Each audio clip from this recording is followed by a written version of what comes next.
Hey guys, in this video I'm going to show you guys how to very quickly and easily create an HTML sitemap. If you have a plugin like Yoast SEO or all-in-one SEO pack, you can configure it to create an XML sitemap for the search engines. So for example, I'm in Yoast right here. If you click on XML sitemaps, it says you can find your sitemap right here. So when you click on that, this is your XML sitemap, and that's mainly for the search engines to find all your pages and crawl it.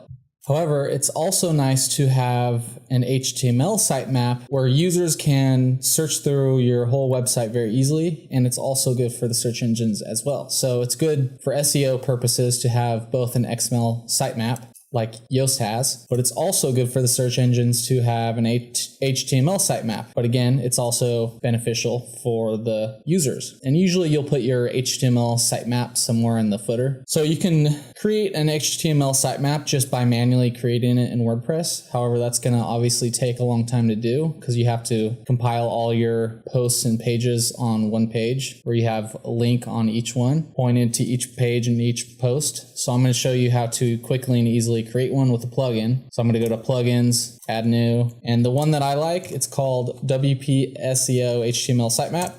So I'm going to install that, activate it, and then to change the settings, hover over settings and click on HTML sitemap. And right here is where you're going to configure your HTML sitemap plugin. But first, before we configure it, we're going to have to create an HTML sitemap page so that this can add all the links to that page.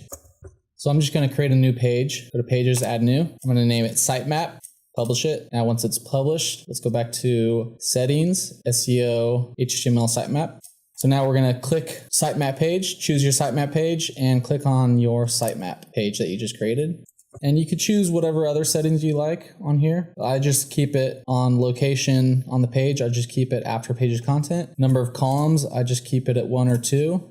And then under link to XML sitemap, I go ahead and add a link. I'm going to save it and I'll show you what that created. So let's go back to pages.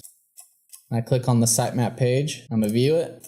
So here we go. Created one column of the sitemap, the HTML sitemap. So it shows all the pages and posts of the website. And that's it, guys. It's pretty simple. It adds a lot of benefit to your users because they can just kind of browse through all your pages and content, and it just overall is great for SEO.